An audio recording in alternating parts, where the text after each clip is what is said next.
Salut tout le monde, comment allez-vous? Moi ça plutôt bien. Aujourd'hui on se retrouve pour une nouvelle vidéo pour parler de l'histoire d'un personnage Dragon Ball, et aujourd'hui on va parler de Oolong. Voilà, donc c'est un personnage qui est là depuis quasiment le départ de Dragon Ball.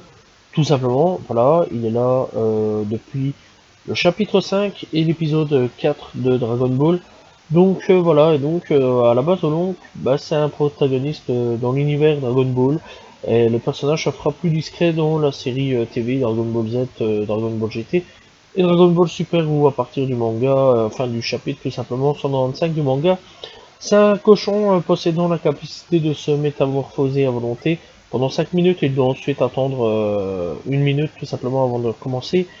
Il rejoindra Goku et Bulma dans leur quête de Dragon Ball, puis s'installera à la Capsule Corporation dans la capitale de l'Ouest, tout simplement. Et donc c'est un personnage qui a vraiment de très bonnes capacités de combat. Malheureusement, on ne le voit absolument pas combattre, voire très rarement, sauf dans Dragon Ball au niveau de l'anime, juste Dragon Ball. Bref, donc Oolong à la base est inspiré du personnage Xiu Beiji du conte chinois le voyage en Occident, dans le premier dessin de Toriyama.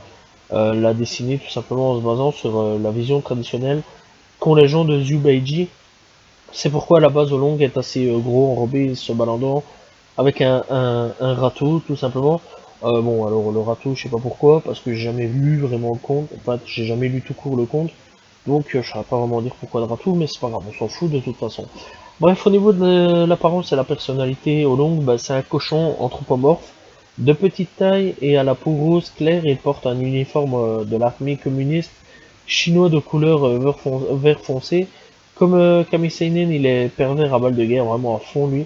Et il aime collectionner les sous-vêtements de femmes, voilà, d'ailleurs les culottes tout simplement.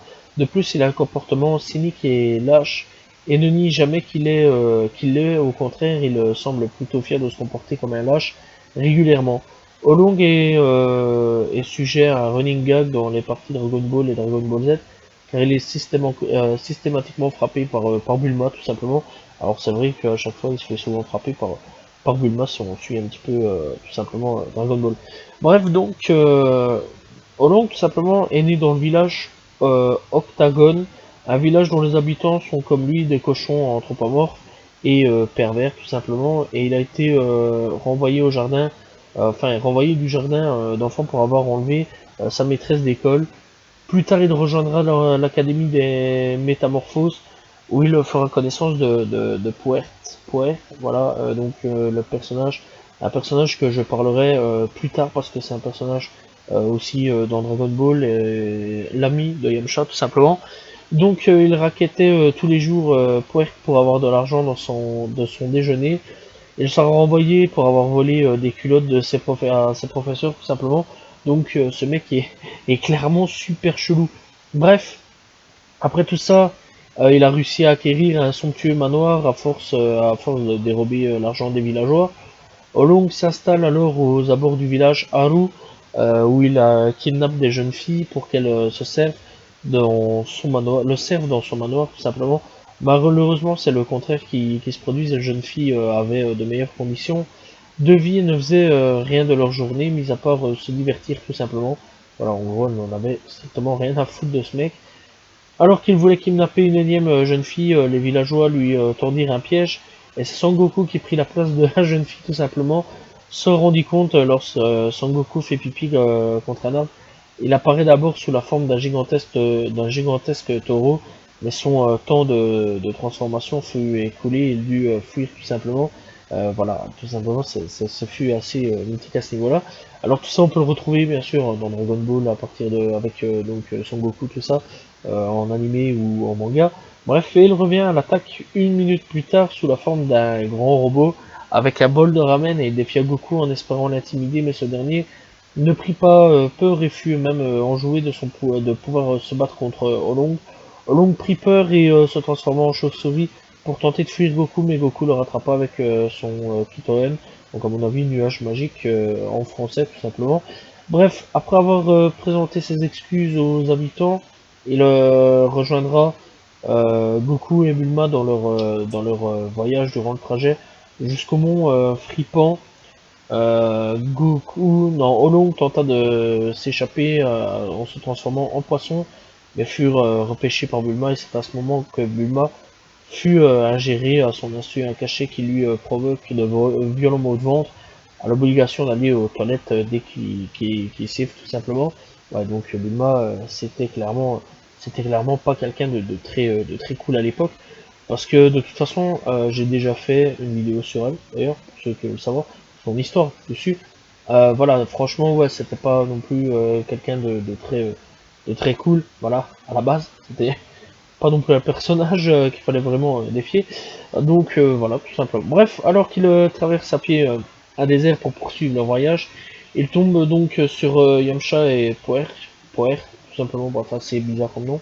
Après un bref affrontement entre Goku et Yamcha, Olong invita Bulma et Goku dans son camping-car durant la nuit. Il a appris que Bulma et Goku cherchaient les Dragon Ball et qu'elles avaient le pouvoir d'exaucer n'importe quel souhait. Il tenta alors d'endormir Goku et Bulma en mettant des somnifères dans leur boisson, cela dans le but de voler les Dragon Ball et de toucher Bulma pendant qu'elle dormait. Ouais, bref, c'est vraiment un mec super chelou à mort. Son plan tomba à l'eau à cause de Yamcha et peur qu'il tentait de s'introduire dans le camion, mais leur plan à long, leur plan à long comme à Yamcha tombèrent à l'eau tout simplement. Le lendemain matin, le camion de Long fut détruit par un missile lancé par Yamcha.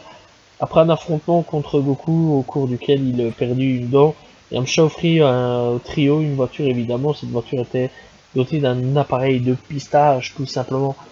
Bref, tout ça après 2 jours après les événements, le groupe arrive au mont Fripon. De peur, il rencontre Goemon à bord de la montagne. Il tenta de s'enfuir une fois de plus, mais sa tentative de fuite fut avortée par, fut vite avortée par le sifflement de Bulma. Lorsqu'ils eurent trouvé les Dragon Ball dans les ruines du château de Guemo, le groupe continua son voyage et arrivé dans un petit village terrorisé par le gang des lapins. Donc après tout ça, après avoir rempli le planium de réservoir de la voiture offert par Guano, il dut faire face au chef du gang des lapins, tout simplement, et donc qui transforma Bulma, ouais, donc le personnage, là, le méchant, transforma Bulma en carotte et il réussit à se débarrasser de lui à l'aide de Yamcha et Poerch, bref, toujours un nom bizarre, et continuèrent leur périple tout simplement alors qu'ils arrivaient dans la désert. Tout simplement, 5 de leurs Dragon Ball furent volés par Shu, un sujet de Pilaf. Le groupe fut alors obligé de s'allier à Yamcha et Poerch, bref, on s'en fout. Mais Pilaf a réussi à s'emparer de Chishu, voilà, ouais, ça c'est bizarre comme nom aussi.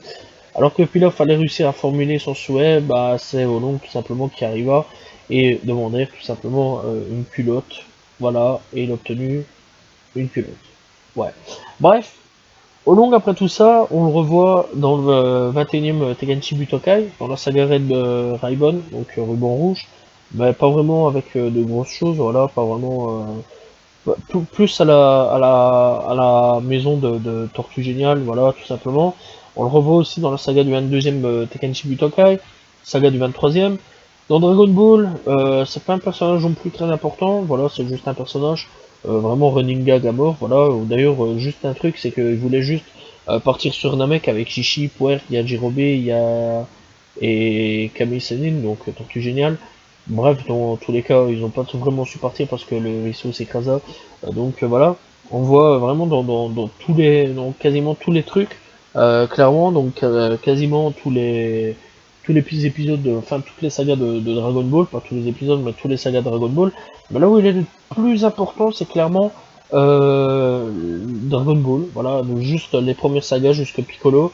Après tout ça, il n'était plus vraiment très important, c'est un personnage qui lui aussi fut un petit peu oublié, sauf dans Dragon Ball GT, où attention, il était invité pour l'anniversaire de Bulma, et donc c'est lui qui sera choisi comme adversaire au pierre feuille ciseaux tout simplement, afin de décider du sort de la Terre après 2 égalités au long, perdant face à Beerus, tout simplement pour ceux qui ont vu de toute façon. On verra aussi dans Dragon Ball GT, mais Dragon Ball GT c'est pas non plus quelque chose où il fera quelque chose tout simplement de très important. Voilà. Juste 2-3 fois, ouais, il est là, il apporte de l'aide sur certaines choses, mais sans plus, quoi. C'est pas un personnage très récurrent. Voilà, même dans les films, il est là, d'ailleurs. Dans certains films, il est là. Mais c'est pas un personnage très important. Et je trouve ça fortement dommage parce que Olong a un pouvoir très intéressant. Et je pense qu'il y a peut-être moyen de pouvoir, de 5 minutes, aller beaucoup plus loin au niveau du truc. Et je pense qu'au niveau de transformation, il peut être, en plus, il a un pouvoir de transformation illimité. C'est clairement, il pourrait essayer de prendre sa transformation et de modifier tout ça, d'être beaucoup plus fort. Je pense qu'il y a clairement moyen. Bref, c'est fort dommage que Olong n'est pas un personnage qui a clairement été le plus exploité. Voilà, et que depuis Dragon Ball Z, bah, il est un petit peu oublié, clairement. Je trouve ça fortement dommage parce que c'est clairement un personnage qui était important dans Dragon Ball et qui a été clairement oublié. Voilà, j'espère que vous avez apprécié son histoire. Voilà, il n'y a vraiment plus rien à dire là-dessus, juste que c'était plus de running gag à partir de là. C'est pour ça que j'ai parlé vraiment de tout ce qui est Dragon Ball et pas Dragon Ball Z, parce que c'est beaucoup le moins intéressant. Enfin, clairement le moins intéressant, sauf voilà, où il fait un petit truc dans Dragon Ball Super. Bref, voilà, j'espère que vous avez apprécié son histoire. N'hésitez pas à vous abonner, liker, commenter, partager, je réponds toujours aux commentaires. Je vous dis à la prochaine tout le monde. Salut tout le monde. Ciao, ciao.